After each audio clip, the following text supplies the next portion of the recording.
Hello, everybody. Thank you for that introduction, and thank you for minding the agency during my confirmation process. I'm very, very happy to be here today. I'm proud that President Trump has appointed me to the position of trust to carry out his agenda to make America healthy again. This is the mission that President Trump and I hold in common, and that has inspired a tectonic outpouring of enthusiasm and support from the American people. It's not difficult to understand why. In the U.S., 6 out of every 10 adults have at least one chronic disease, and 4 in 10 have 2 or more. The U.S. has the highest age-standardized cancer incident rate among 204 countries in the world, nearly double the next highest rate. Asthma and autoimmune diseases are far more common in the U.S. than in any other part of the world. Prior to COVID, American life expectancy averaged 7.8 years. That's about 4 years shorter than comparable countries. Autism now affects 1 in every 36 kids, a more than 4-fold increase over past decades. 18% of teens suffer from fatty liver disease. Nearly 38% are diabetic or pre-diabetic, and more than 40% are overweight or obese. These conditions were virtually unheard of when my uncle was president, 1960 to 1963, when I was a 10-year-old boy. The sperm counts and testosterone are down about 50% in American boys, and our girls are reaching puberty 6 years earlier than historical generations. Our only solution to these issues seems to be more and more pharmaceutical interventions that don't seem to be alleviating the problem, and in many cases appear to be worsening it.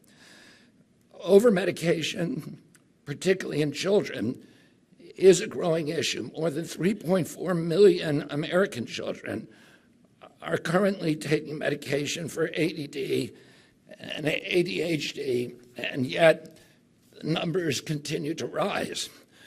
President Trump has asked me to reverse the epidemic of chronic disease. The way to do that is to bring HHS to its full potential as the steward of the American healthcare system. That is the mission that I want to share with you. I have a vivid memory of visiting NIH when I was a boy.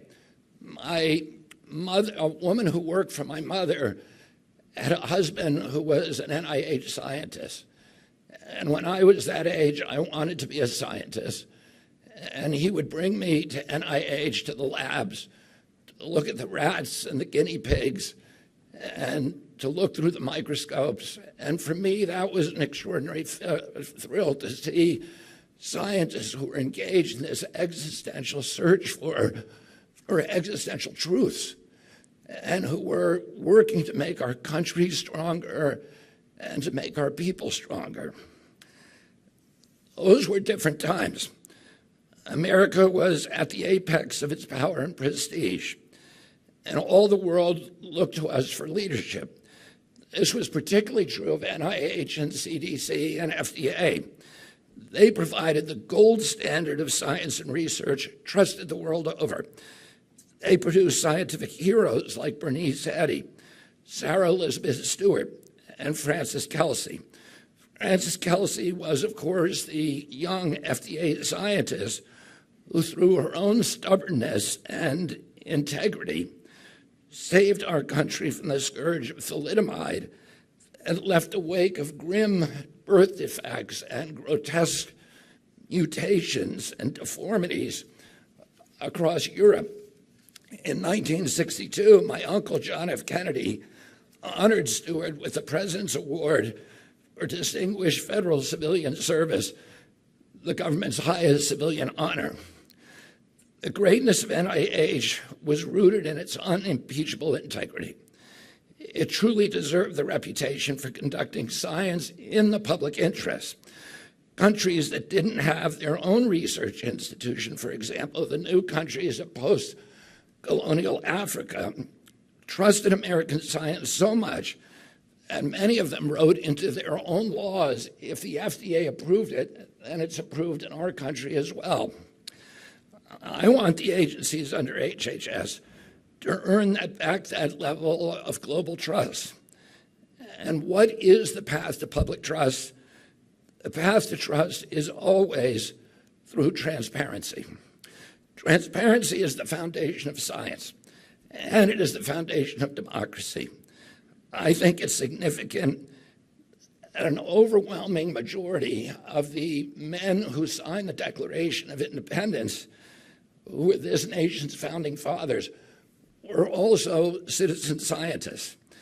These included Thomas Jefferson, George Washington, John Adams, James Madison, Benjamin Franklin, Benjamin Rush, a physician, Julian Bartlett, a physician, Matthew Thornton, a physician, and Oliver Wolcott, a physician.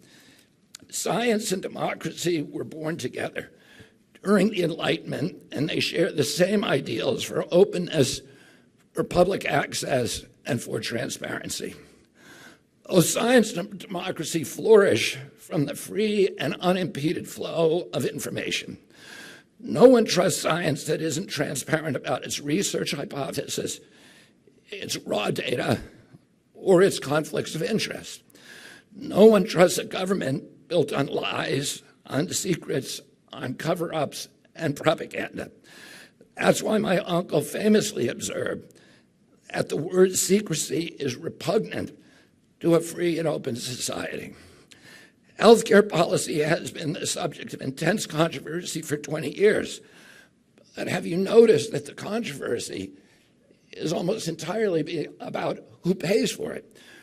Republicans and Democrats fight these ferocious battles on Capitol Hill, and it's always about who to shift the burden of paying for it. And for me, I've said before, this is like moving deck chairs around on the Titanic. Our health is getting worse and worse.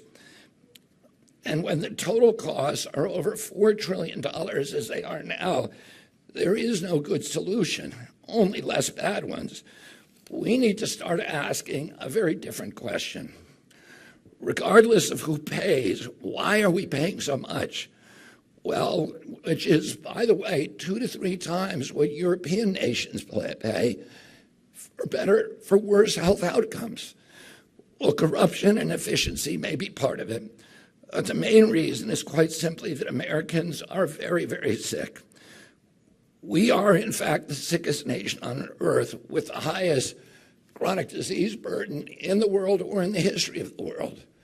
During COVID, we had in this country 16% of the global COVID deaths. We only have 4.2% of the world's population. So something we were doing was utterly wrong. And the CDC says that's because we're the sickest people in the world. They say that the average American who died from COVID had 3.8 chronic diseases. So were they dying from COVID or were they dying from chronic disease? According to some estimates, 90% of healthcare spending today goes toward managing chronic disease. When my uncle was president, it was 0. We didn't even have drugs for chronic disease then. And now it's become a burden that's threatening to sink our country. So my main mission at HHS, in which I hope that you will all join me, is to reverse the chronic disease epidemic in America. How are we going to do that? It isn't by replacing one paradigm with another one by force. I'm not going to come in here and impose my belief over any of yours. Instead, we're going to work together to launch a new era of radical transparency. Only through radical transparency can we provide Americans with genuine informed consent, which is the bedrock and the foundation stone of democracy. Transparency allows diverse parties to establish common ground of mutually trusted information. That's a basic precept of science. Results have to be reproducible. The whole experiment has to be open to scrutiny and replication. It's no secret that many of our institutions of democracy, our democracy, of course, but even of science and medicine, are no longer transparent. As a consequence, they have become inefficient, dysfunctional, or corrupt. They have fallen captive to the profit-making industries. They have stagnated in bureaucratic secrecy and in siloing. They have lost touch with ordinary citizens. But here's the paradox that a lot of crusaders need to understand. Most of the people who work in these institutions and agencies and organizations are competent, ethical, and caring, and idealistic. I think that's especially true at HHS.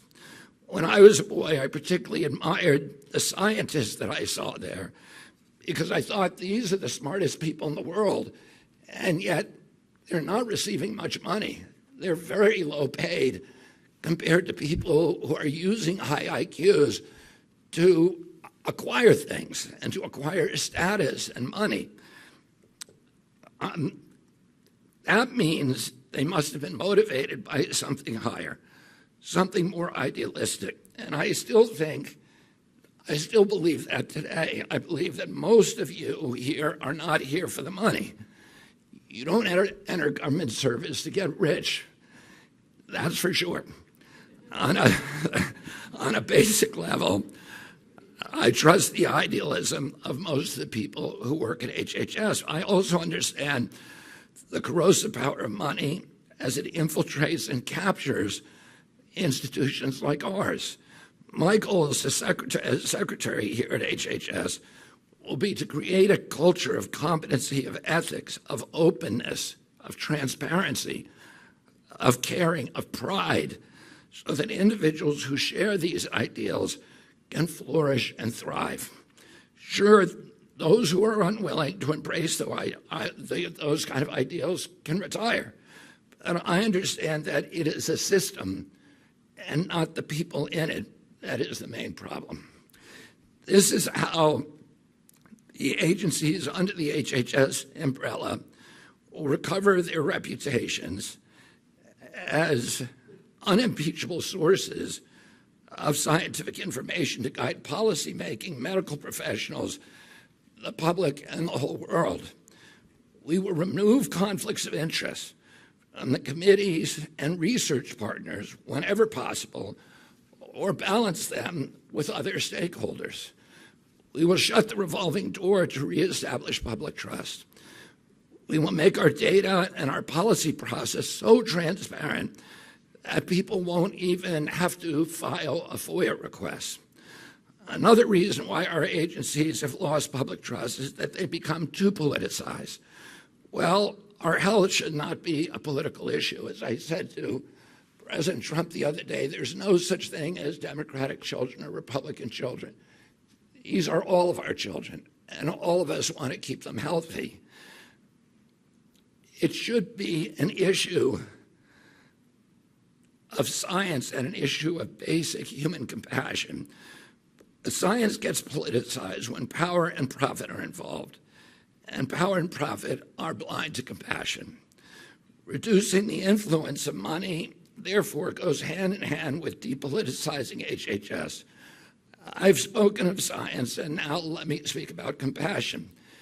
HHS is the home to programs like Medicare and Medicaid. Between them serve over 160 million Americans. The same Doge technology that has uncovered vast amounts of waste and fraud can be used to better serve our fellow citizens who depend on these programs to make sure that no one is left behind and no one is left out. We will aim to set a standard of courtesy, efficiency, professionalism, and integrity that will make HHS again the envy of the world. Let me say one more thing about politicization, and this is personal. As you know, I've come through a very highly polarized confirmation process.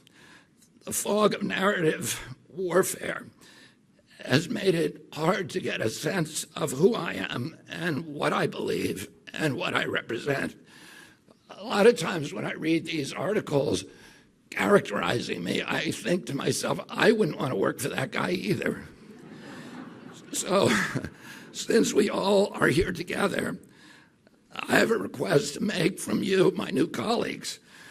Let's start a relationship by letting go of any preconceptions that you may have about me, and let's start from square one.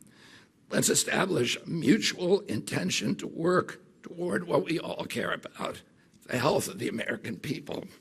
In return, I want to make a promise to all of you. It's also about preconceptions. I'll start by acknowledging that throughout my career, I've asked a lot of difficult questions, and I've come to a lot of unpopular conclusions. I'm going to keep asking those kind of questions. What I promise to you now is to hold my preconceived answers lightly. I promise to be willing to be wrong. I promise to listen to all the stakeholders, all the parties to the conversation, including the ones, especially the ones with whom I've disagreed in the past. I promise to keep an open mind toward every possibility and every contingency. I hope you will all join me in this commitment, because the health of our people is a lot more important than being right or being vindicated. We can start right now. Last Thursday, President Trump signed an executive order to establish the MAHA Commission to study what has caused the precipitous decline in American health over the past 2 generations. So we will convene representatives of all viewpoints to study the causes for the drastic rise in chronic disease. Some of the possible factors we will investigate were formerly taboo or insufficiently scrutinized.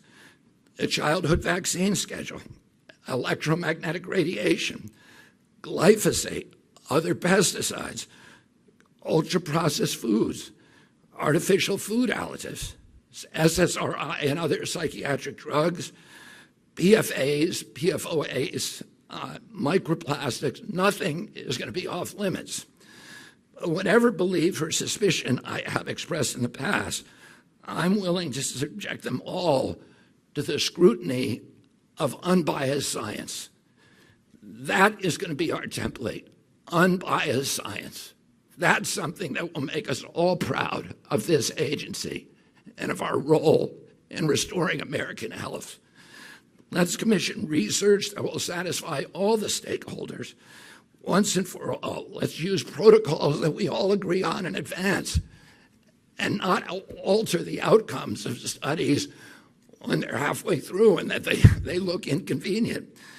Let's all depoliticize these issues and reestablish a common ground for action and renew the search for existential truth with no political impediments and no preconceptions.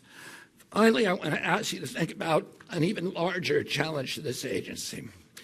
If we're really going to end the chronic disease epidemic, we need to recognize the connection between the physical decrepitude that now beleaguers our citizenry and the pervasive spiritual malaise that has left so many young people feeling alienated, dispossessed, disconnected, purposeless, and hopeless. Spiritual and physical maladies thrive on one another. They feed on one another. Our overall wellness must begin with a spiritual question. How do we relate to ourselves, to each other, to our communities, and to the planet? Vested interests in malignant political actors profit and flourish when we are atomized and fragmented, and uncertain when we can be easily propagandized, when we live in fear and helplessness and victimization. These forces prefer to have us in terror and anxiety, which disable our capacity for critical thinking and make us more compliant and more credulous. They want us hiding from ourselves to avoid our own shadows and dulling our pain and loneliness through sedation and distraction. Yet inside of us, we know that love and self-knowledge are the only true paths to good health.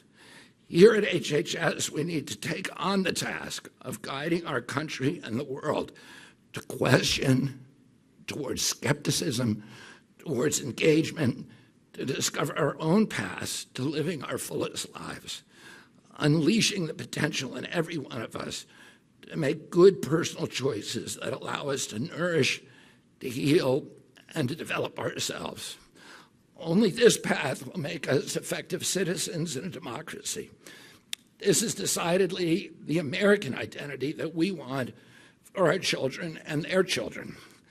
Through our own example of dedication and integrity, we can inspire our country on the mission toward well-being and toward achieving our historic mission as an exemplary nation. The goals that I have for HHS, the goals of transparency, of informed choice, of integrity, of efficiency, are possible only with your help. This task before us is historic, to reverse a trend of worsening health that goes back 60 years. And I know that we can do it. I know a higher standard of health is possible. I know that because I remember a time that our country was the healthiest and most robust country on earth. With your help and commitment, we can go back to that time. We can have that again. Now let's get to work, and thank you all very much.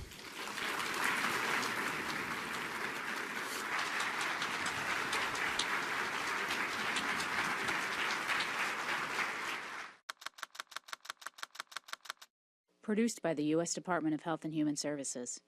Please don't forget to like and subscribe. Black Westchester Magazine is the news with the Black point of view.